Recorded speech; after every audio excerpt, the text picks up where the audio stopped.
udah deh, kalian udah nggak usah kirim uang lagi ke gereja-gereja yang besar yang pendetanya hedonisme, yang pendetanya kaya-kaya, yang pendetanya itu wah kok jet semua golongan-golongan.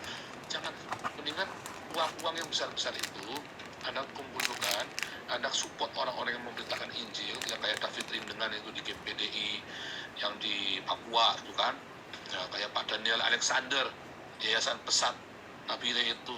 Mendingan uangnya habisin ke sana kita, habis-habisan, itu nggak akan lepas nanti. Itu nanti Indonesia bisa akan, Pak Daniel Alexander percaya Papua tidak mungkin lepas kok. Ya, moga-moga Indonesia semakin lama semakin bersih. Selalu, Pak, selalu berhubungan dengan Taliban, selalu berhubungan dengan khilafah, selalu berhubungan dengan radikal. Pak Jokowi tidak pernah berhenti. Dan inilah saatnya. Saatnya Kapolri diuji. Kapolri diuji. Dan kami berharap juga, Tuhan juga curahkan juga buat yang di Irian, supaya tidak terjadi konflik. Karena apa, Pak? Saya sangat sedih. Ancaman daripada mereka itu semestinya kok keturunan Jawa yang sudah lama di sana. Ini kan yang jadi masalah ini.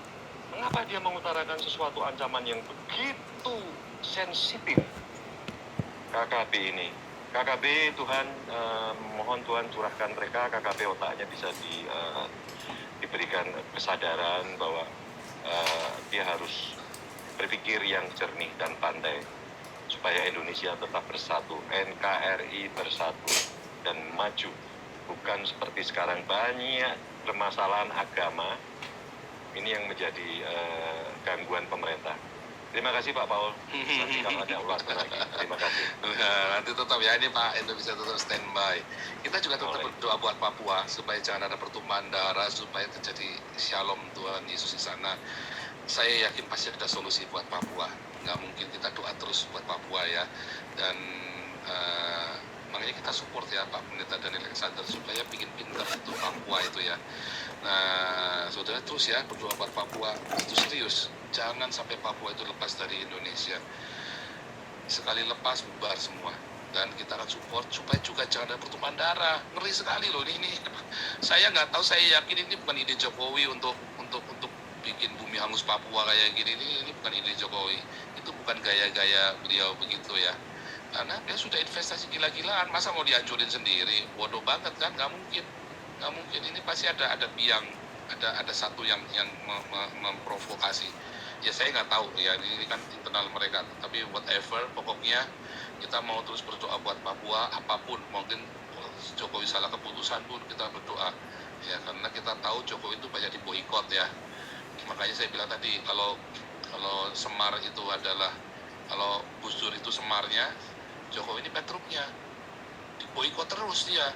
Polisinya nggak pernah nyampe ke bawah. Makanya kita yang jadi rakyat yang harus teriak sekeras-kerasnya buat dukung. Gitu ya. Nah, kalau yang kayak Daniel Alexander itu buser. Kalau kita kan bukan buser, kita nggak bayaran.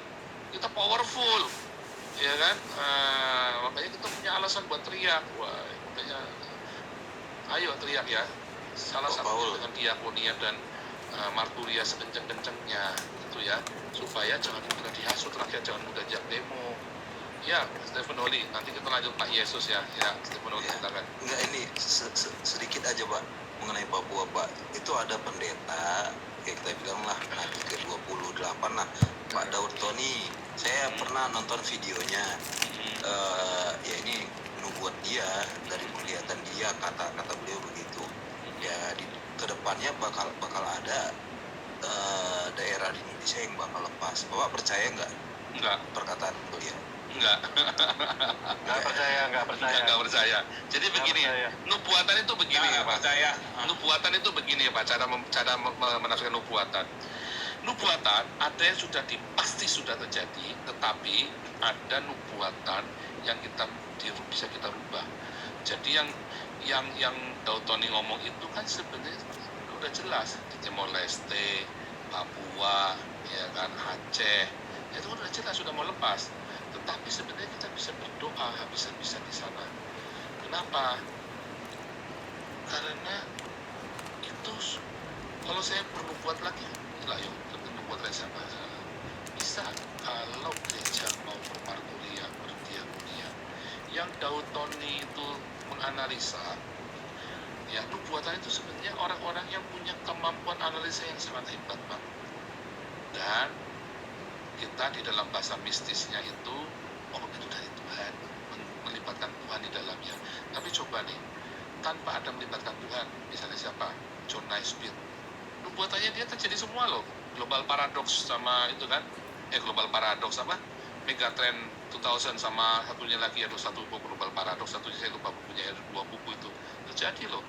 Akan terjadi warga negara dunia. Saya hari ini warga negara dunia loh. Saya bukan warga negara Indonesia, saya warga negara dunia loh. Saya orang Tionghoa, lahir di Indonesia, dan saya sekarang ada di Eropa. Ya kan? Dan saya dilindungi oleh undang-undang Eropa. Saya warga negara dunia loh. Nah, di Amerika justru sudah terjadi kemerosotan. Tetapi kita yang di Amerika, kalau kemarin ada orang satu katun, loh saya ini orang Eropa. Oh enggak, kamu orang Tionghoa Indonesia, siapa bilang? Saya ini orang Eropa. Orang Eropa kan bilang saya orang Eropa. Nggak kan bilang saya Cina, enggak. Nggak ada. Kalau di Indonesia bilang saya orang Cina, orang ya kan. Tapi kalau sini enggak, kamu orang Eropa.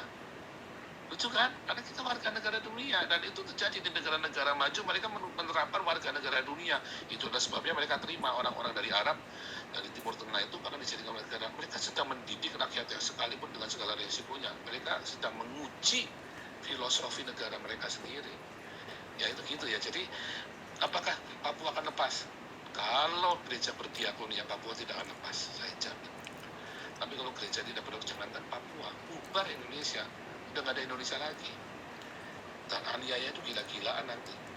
Tapi dalam 3 tahun ini, kalau gereja bisa-bisa berdiakonia, gereja itu bos. Makanya saya bilang, udah deh, kalian udah nggak usah kirim uang lagi ke gereja-gereja yang besar, yang pendetanya hedonisme, yang pendetanya kaya-kaya, yang pendetanya itu wah, jet-jet semua, golongan-golongan.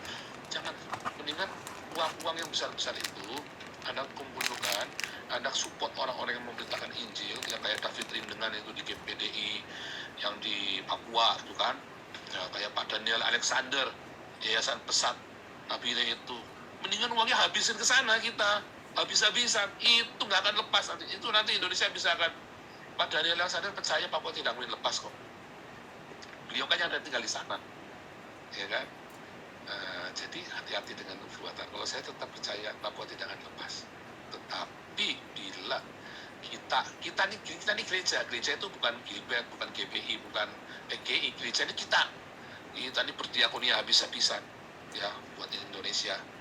Nggak akan lepas Papua, percaya saya. Bahkan mungkin Pulau Jawa, wali kotanya itu udah bilang 30% loh orang Kristen di Indonesia, di Solo, di Semarang. Pak Ganjar juga sudah bilang 30% loh.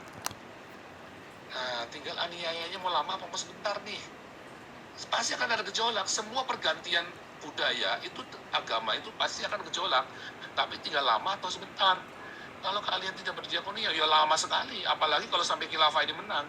Oh ini the final battle ini. 3 tahun ini adalah final battle yang khilafah. Jadi atau habis mereka. Oh mereka kan habis melihat tuh, mereka gila-gilaan berani pasang berani masuk penjara. Lah andanya kupu-kupulan semua, ya kan, kupu-kupulan semua, nggak ada yang itu kan, takut-takut apa, jangan, ayo sebarkan roh keberanian ini, ya kan.